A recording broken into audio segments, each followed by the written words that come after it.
Dit le Seigneur, revenez à moi de tout votre cœur, car je suis tendre et miséricordieux.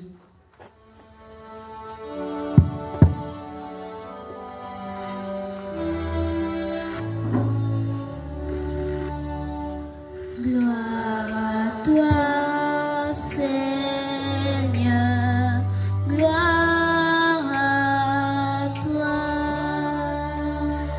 Gloire à toi, Seigneur, gloire à toi. Gloire à toi, Seigneur, gloire à toi. Le Seigneur soit avec vous.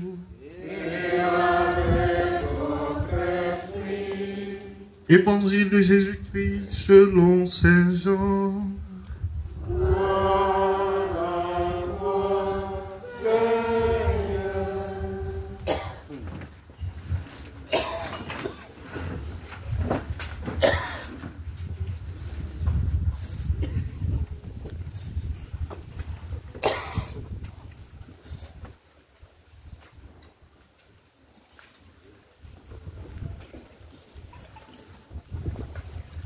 En ce temps-là, Jésus s'en alla au mont des Oliviers. Dès l'aurore, il retourna au temple. Comme tout le peuple venait à lui, il s'assit et se mit à enseigner. Les scribes et les pharisiens lui amènent une femme qu'on avait surprise en situation d'adultère. Ils la remettent au milieu et disent à Jésus, « Maître, cette femme a été surprise en flagrant délit d'adultère. Or, dans la loi, Moïse nous a ordonné de lapider ces femmes-là. Et toi, que dis-tu » Il parlait ainsi pour le mettre à l'épreuve, afin de pouvoir l'accuser. Mais Jésus s'était baissé et du doigt, il écrivait sur la terre. Comme on persistait à l'interroger, il se redressa et leur dit, « Celui d'entre vous qui est sans péché, qu'il soit le premier à lui jeter la pierre. » Il se baissa de nouveau, et il écrivait sur la terre. Eux, après avoir entendu cela, s'en allaient un par un, en commençant par les plus âgés. Jésus resta seul avec la femme, toujours là au milieu. Il se redressa et lui demanda, « Femme, où sont-ils donc? Personne ne t'a condamné? » Elle répondit, « Personne, Seigneur. » Et Jésus lui dit, « Moi non plus, je ne te condamne pas. Va, et désormais, ne pêche plus. » Acclamons la parole de Dieu. Louange à toi, Seigneur Jésus.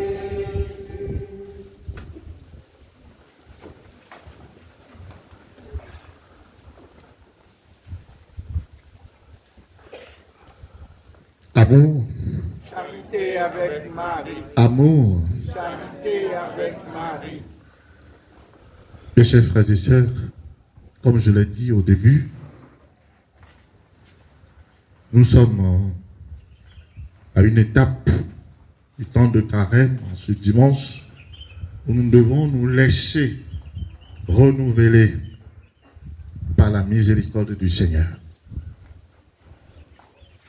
Et c'est le Seigneur lui-même qui prend cette initiative. Ce n'est pas parce que nous méritons quoi que ce soit, mais lui, il décide d'accorder sa miséricorde et d'élever ses enfants. Alors, en ce dimanche, surtout avec cet évangile que nous venons d'écouter, nous voyons un peu, ou même en large, ce que Dieu est réellement et à côté ce que l'homme peut être. Nous voyons ce que Dieu fait réellement et aussi à côté ce que l'homme peut faire. En clair, l'homme aime condamner. Mais Dieu aime pardonner.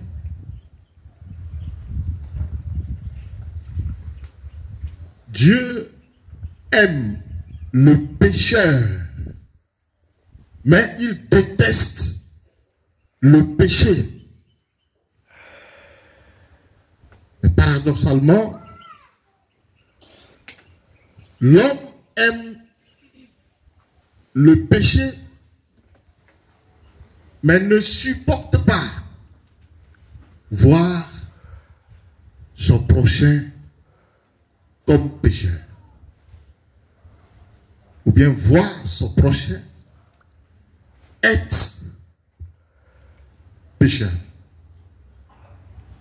Et en ce moment-là, lui qui est pécheur aime juger son frère pécheur et le condamner. Et au même moment, il aime le péché. Il devient de plus en plus pliant au péché.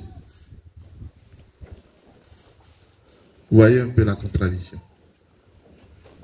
Dieu, lui, il déteste le péché, mais il aime le pécheur parce qu'il attend le retour de ce pécheur. L'homme, il aime le péché, il aime demeurer dans le péché, mais il ne veut pas voir son ami pécheur. Et si c'était pour empêcher l'autre à ne pas pécher, ça combien?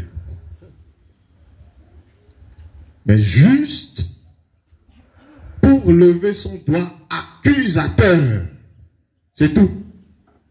C'est ce que l'homme peut faire. Alors, en méditant cet évangile, je me suis posé cette question. Pourquoi nous sommes comme ça?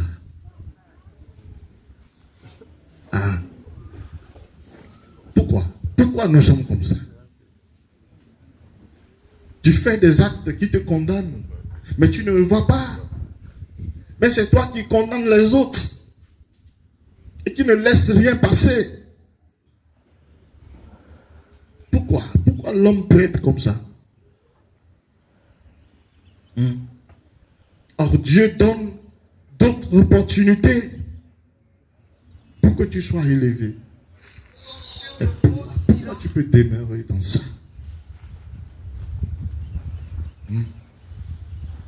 Si chacun pouvait se poser cette question-là et trouver une réponse concrète pour cette question et prendre alors une décision, ce serait bien pour nous. Je me dis, nous sommes comme ça parce que nous n'aimons pas rentrer en nous-mêmes. Comme le dimanche dernier, nous l'avons écouté, l'enfant prodigue qui est entré en lui-même. Et il n'a pas accusé qui que ce soit, mais il dit, j'irai vers mon Père. Il est entré en lui-même. C'est ce qu'il nous faut. C'est ce qui nous manque. Et deuxième chose, c'est parce que nous ne laissons pas le Christ au centre de notre vie. Voilà. Saint Paul, tout à l'heure, il disait quoi? Qu'il avait des avantages. beaucoup d'avantages d'ailleurs. Mais au moment où il a rencontré le Christ, il a tout perdu. À sa volonté, il a décidé de tout perdre. Et il le dit sans contrainte. Voilà. Quelqu'un comme cela, il ne peut pas juger l'autre. Il ne peut pas condamner l'autre. Parce que quoi? Il a mis le Christ au centre de sa vie. Au point où il dira ailleurs, ce n'est plus moi qui vis, mais c'est le Christ qui vit en moi. Regardons un peu ce que mettre le Christ au centre de sa vie peut faire. Alors, considérons l'envoi de la femme adultère devant Jésus. On présente la femme adultère, accusée, humiliée à Jésus. On dit, voici cette femme retrouvée en flagrant délit d'adultère. Le premier procès. Le premier procès. Cette femme a commis de l'adultère. Et c'est ce que les hommes aiment faire. On vient à Jésus, non pas avec une intention droite, mais pour le piéger. Pour savoir ce qu'il peut dire contre la loi de Moïse, qui était prise comme la loi de Dieu. Voilà. On lui pose la question. Moïse dit de lapider ces femmes-là. Et toi, tu dis quoi? Deuxième procès que les hommes aiment bien faire. Piéger. Mais voyez ce que Dieu est. Jésus, Dieu et homme. Il regarde tout ça là. Il abandonne tout ce que l'homme peut penser. Il a abandonné les deux procès humains. Et il a établi un autre procès. Troisième procès. Et c'est quoi? Il dit que celui d'entre vous qui n'a pas de péché puisse lancer la première pierre. Voilà le procès de Dieu. Et ce que les hommes n'aiment pas faire, voir leur propre péché, non. Toucher leur conscience, non. Voilà. Celui qui a Dieu en lui, celui qui a le Christ en lui, il prend le dessus. Hein? Il prend de la hauteur par rapport à ce que le commun des mortels peut penser. Voilà. Que celui-là, qui n'a pas de péché, puisse lancer la première pierre. Et qu'est-ce qui s'est passé? Le texte nous dit, ils sont partis, en commençant par les plus âgés. Pourquoi par les plus âgés? Parce que eux, ils ont vieilli même dans le mal. Voilà. C'est un enseignement de sagesse que le Christ a donné là-bas. Ils sont partis, en commençant par les plus âgés. Pour nous dire que quand on prend de l'âge, on doit devenir sage. On doit devenir sage. Donc, quand tu prends de l'âge et que tu ne deviens pas sage, tu as encore du chemin. Or, tu n'as pas des pieds solides. Tu n'as plus de pieds solides. Mais quand tu as encore un long chemin à faire, tu vas te débrouiller comment? Hein? Apprenons à devenir sages avec notre âge. Hein? Quand on grandit, il faut que la maturité puisse se faire voir. Et la maturité se vit dans le pardon. le pardon. Oui. La réconciliation. Oui. La recherche du bien d'autrui. Oui. Il le faut pour nous.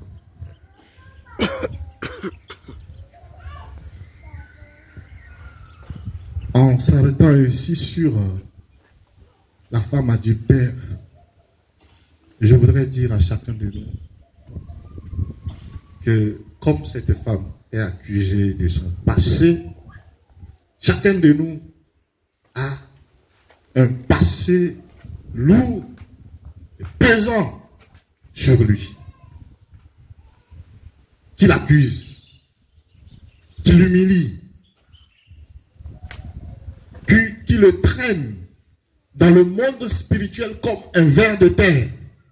Parce que quand tu es humilié, quand tu es dominé par le péché, quand tu deviens esclave du péché, dans le monde spirituel, tu deviens comme ver de terre.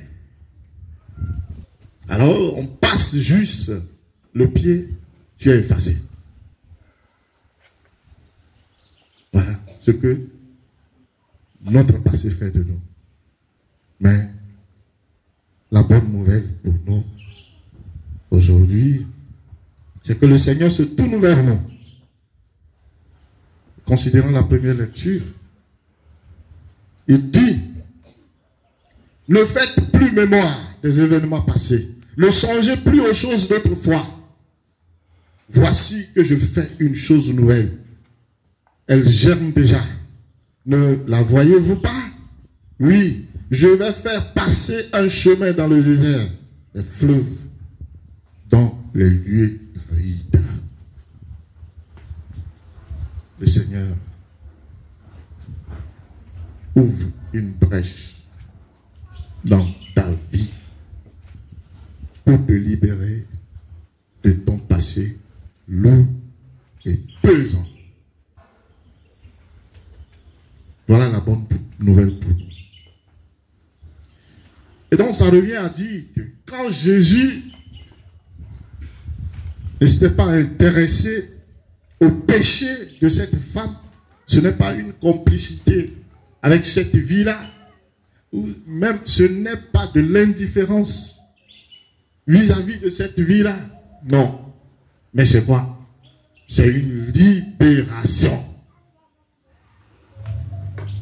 Un renouvellement de cette personne-là. Et c'est ce que le Seigneur veut faire avec nous. Voilà. C'est ce que tu dois aussi faire avec ton prochain. Le libérer de ton cœur. Le libérer dans ton cœur, frères et sœurs. En méditant également cet évangile, je me suis rappelé de ce que le pape François a dit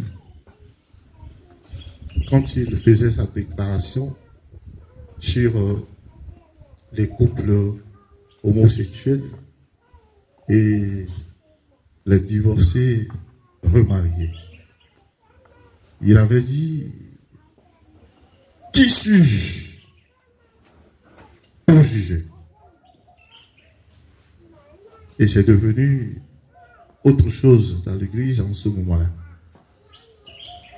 C'est quand je méditais ces textes, j'ai dit, ah, il a dit quelque chose de grand. Qui suis-je pour les juger? Ce n'est pas une complicité avec ce péché-là. Et ça me venait à l'esprit. C'est vrai, l'homosexualité est condamnée. Et nous sommes prêts à dire que c'est condamné par la Bible, c'est condamné par la parole de Dieu. Et là, j'ai eu ce clin d'œil.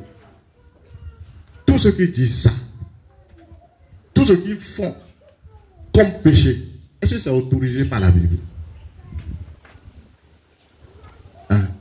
Au même moment qu'on dit que l'homosexualité est condamnée par la Bible, l'adultère est condamné par la Bible, le vol est condamné par la Bible, ainsi de suite. Voilà. On laisse le jugement au Seigneur. Mais ce qui est de notre côté, que nous pouvons faire, quand quelqu'un s'obstine dans le péché, on prie pour la personne. On prie pour la personne, pour qu'il soit libéré de ce jour d'esclavage. C'est ce que nous les humains nous pouvons faire. Et s'il y a les paroles adressées à cette personne pour le reprendre, on le fait. Mais le jugement est à Dieu. La condamnation est à Dieu. On ne cautionne en rien le péché en le disant. Voilà. Maintenant, si Dieu veut enlever ton passé, si Dieu veut te libérer sans être complice de ton péché, sans être indifférent à ce péché, il te revient aussi quelque chose. Et c'est ce que je voudrais souligner à travers ce que Jésus a dit à la femme adultère. Où sont-ils? Personne ne t'a condamné? Non, Seigneur. Moi non plus, je ne te condamne pas. Mais va et ne pêche plus. Voilà. C'est lourd. Va et ne pêche plus. Est-ce que nous obéissons à cette parole? Les enfants disent non. Va et ne pêche plus. Voilà ce qu'il fait de nous une créature nouvelle. Voilà. Mais quand ça ne te dit rien, et tu recommences sans effort, tu vas être renouvelé comment? Tu vas avoir part à la grâce comment? Au moins il faut l'effort. Et la grâce t'aidera à prendre la hauteur par rapport à ce péché. Va et ne pêche plus. Pour que ton passé ne te rattrape plus. Voilà. Ça demande un changement radical. Un changement radical. Est-ce que nous faisons effort pour changer vis-à-vis des péchés que nous confessons? Des péchés sur lesquels nous pleurons jour et nuit. Enfin, je l'ai dit déjà au début, la Vierge est là au milieu de nous. Les anges sont là au milieu de nous. Et à cette heure du sacrifice, il faut leur faire appel pour que ton sacrifice soit saint aujourd'hui et que tu puisses te renouveler à jamais, pour que tu puisses trouver ta dignité, retrouver ta dignité de fils et de fille de Dieu. Et alors, tout sera possible dans ta vie comme grâce. Que l'Eucharistie de ce jour nous y aide.